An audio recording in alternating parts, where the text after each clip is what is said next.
After 2 presidential terms of Thomas Jefferson, we are now going to see the election of 1808, which is the 6th presidential election of the United States of America. So when we look at the 2 political parties that are relevant at this time, we're going to see the Democratic Republican Party, who puts up James Madison, who we know is a man of extreme political importance at this time, and his vice president, George Clinton, against Federalist Charles Pinckney, who we know has ran before and kind of, flopped in that election, and his vice president, Rufus King. So ultimately, at the end of this, we know that the Federalist Party is already kind of fizzling out at this point, and Madison from the Democratic Republican Party wins with 122 electoral votes, Pinckney only gathering 47 electoral votes, and Vice President George Clinton, who thought he could become president at this time and ran also, only has 6 electoral votes and ends up becoming vice president again to the 4th president of the United States, James Madison.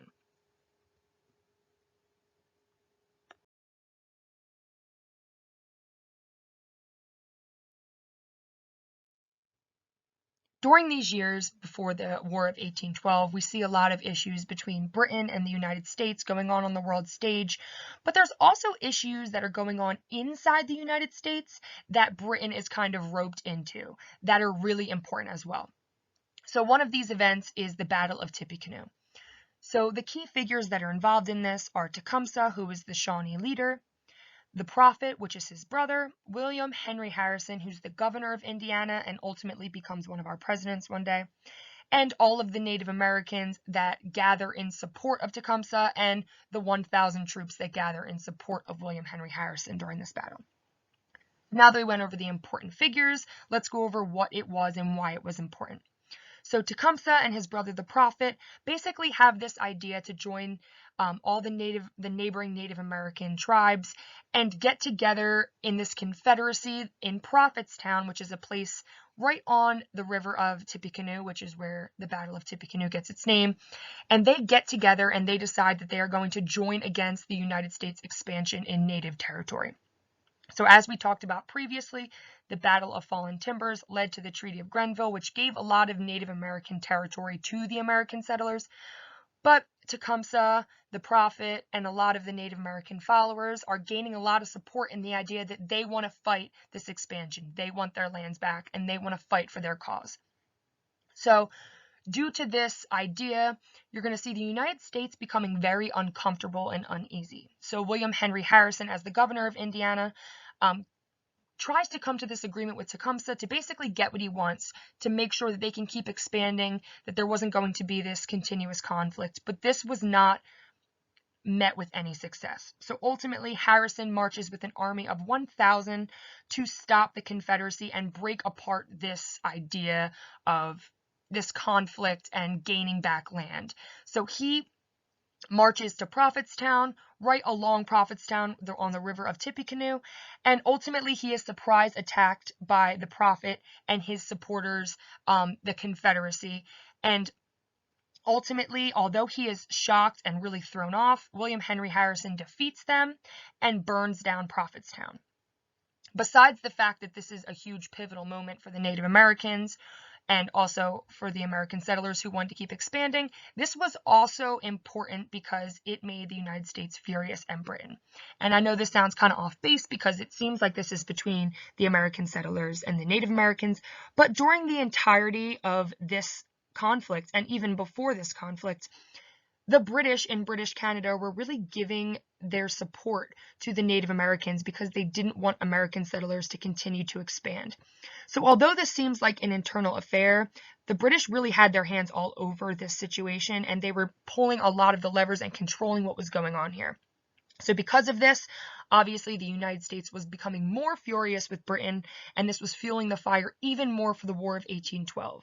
And as we're going to see down the line, Tecumseh, after this event, ultimately feels defeated and he flees to Britain, but then he regathers himself, he gains the support back, and then ultimately allies with the British in the War of 1812. So as we can see, although this seems like it's just between the Native Americans and the American settlers exclusively, Britain is involved in this conflict, and it's going to erupt even more as the war begins to unfold. So we've talked about some heavy content here, like, issues between the Native Americans and the American settlers, and the economy kind of being ruined by the Intercourse Act and things like that. And it seems kind of off base to go into a steamboat at this point, but it's important to realize that this innovation and this invention of the steamboat that was brought into the United States was a huge deal and kind of a game changer for the new United States. So we're going to talk about the New Orleans. The New Orleans was the first steamboat to travel down the Mississippi River on January 12, 1812. And this idea and this model was built by Nicholas J. Roosevelt and Robert Fulton. Ultimately, the nuts and bolts of the steamboat was that it cost $40,000 to make, and it traveled at a whopping 10 miles per hour, which seems like not a lot when we think about the speeds that we see boats going now. But back then, this was huge, and this was a ginormous deal, and it was a game changer, like I said earlier. And although this boat sank during its first expedition, it completely changed the way that New Orleans was as a city, and it changed the entirety of the United States. You're going to see that this innovation would bring in a lot of money and a lot of new ideas and ways to use the steamboat, and it would also be this focal point for the Industrial Revolution that would completely modernize and change the economy of the United States and a lot of other European nations.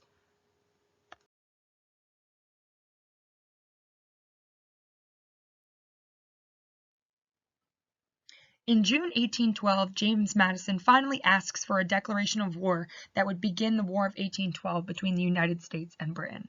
And although this conflict seems like it has been going on forever between the United States and Britain, and it seems like everyone should really be on board with the fact that they need to go to war with Britain at this point, that isn't the case. So when James Madison finally gets this approval to go to war, this country is not on the same page. You're seeing the Federalists, who are placed in the North, saying that the economy needs to be based on trade and they need to have a decent relationship with Britain, who is their most important trading partner and helps out their economy significantly. So they feel that this war is a disaster and should not happen at all. And then you see the Southerners and the Westerners, who are mostly the Democratic Republicans. Keep in mind that James Madison is a Democratic Republican. You're going to see that they feel like expansion is the way to go if they want to increase the country's money and help their economy and keep progressing as a nation. So you're going to see that they feel like in order to keep expanding and in order to really show what the United States is about, they need to stand up to Britain, and they need to show that Britain cannot keep getting involved in their affairs with the Native Americans, and they can't keep impressing their soldiers because they're wrecking the economy and they're ruining westward expansion. So you're going to see that although the country is divided, at this point the Federalist Party is weakening. So in the end, the declaration of war is approved, and now the United States is officially going to war with Britain. So although this war is now beginning and you have a lot of people who want this war, this is not the best time for a war. So the Federalists might have some good points here when they say that the war is not a good idea at this time, because the United States does not have as much money, does not have as much resources, and does not have as much military power as they should. And they really don't have the military strength that Britain has at this point. So Britain's been a nation for a long time. The United States is relatively new. So Britain's Navy really overpowers the US Navy in terms of numbers and things like that. So that's really going to be something important as we move forward here. So I know that one of the previous slides we talked about the Battle of Tippecanoe, which really angered the Americans because they felt that Britain involved themselves in the issues with the Native Americans and such, and they created this alliance with Native Americans that would essentially weaken their ability to expand westward. So in order to get revenge for a lot of the things that Britain was doing to them, they decided to go straight into this war and immediately strike Canada, which is where there was a British colony at that point. So even though the United States was relatively unprepared at that point, they were overly optimistic that this entry into Canada and this invasion into Canada was going to be successful. So on August 16th, 1812, they unfortunately faced a humiliating defeat after Sir Isaac Brock and Tecumseh's forces aligned together and chased troops led by Michigan William Hull back across the Canadian border to Detroit, and they had a humiliating surrender where American forces surrendered 2,000 of their troops to the Allied Native American and British troops in Detroit. So this was not off to a good start. As you can see, America thought that this was going to be an easy victory. Thomas Jefferson said himself he thought this was going to be an easy victory, and it's already off to this negative start. But even though we look at this as being a bad jumping off point for this war, there was some significant successes in the first 2 years of the war. So in the West, you're going to see Oliver Hazard Perry successfully held down Lake Erie in the Battle of Lake Erie, and this was great considering how powerful the British Navy was in contrast to the U.S. Navy, because now the Northwest Territory was under U.S. control, and this was huge during this war. Also, you're going to see that William Henry Harrison was able to retake Detroit, which was surrendered by the United States troops in the beginning of the war, and he is able to do this with a victory in the Battle of Thames. And at this point, he's also able to kill Tecumseh, which drastically impacts the British and Native American alliance. And this would alter the course of the fighting a lot between these two powerful nations. And lastly, you're going to see that the U.S. Navy is really getting some victories over the British Navy. So although obviously there is this humiliating loss in Canada, you're going to see that the United States is actually shocking the world a little bit, because whereas we think Britain is this global superpower, they're also in a war with France, and not all of their effort and their attention is focused on the War of 1812. So you're going to see that the United States in the first 2 years of this war is actually getting some victories in against Britain. Prior to 1814, it was an advantage of the United States that Britain was so wrapped up in their war with Napoleon and France.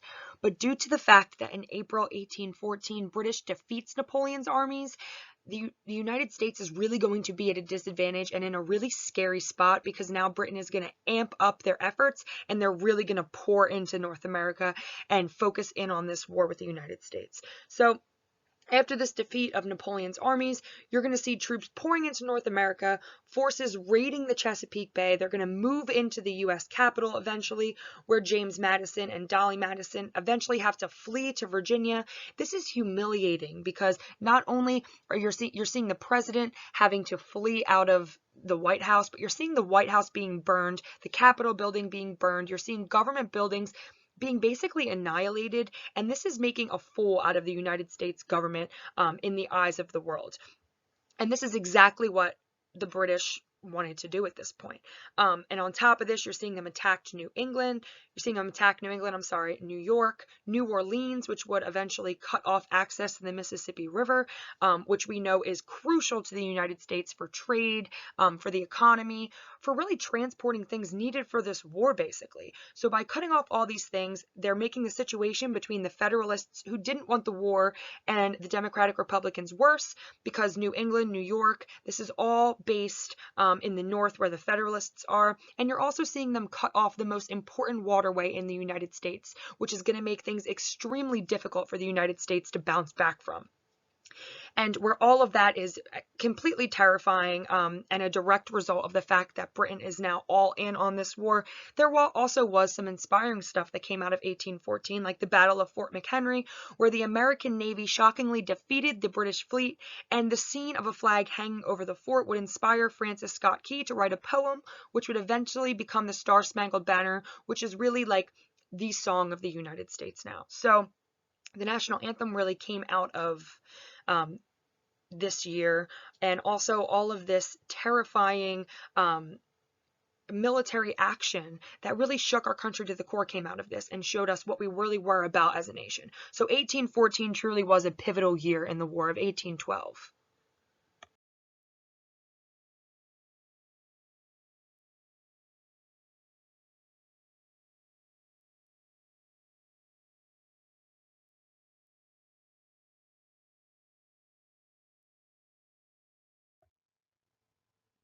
The Battle of New Orleans was an interesting battle because it was fought after the War of 1812 was over. So as I talked about in the last slide, the Treaty of Ghent was signed in 1814 in December, but the news was slow to reach both sides and the war kept on going.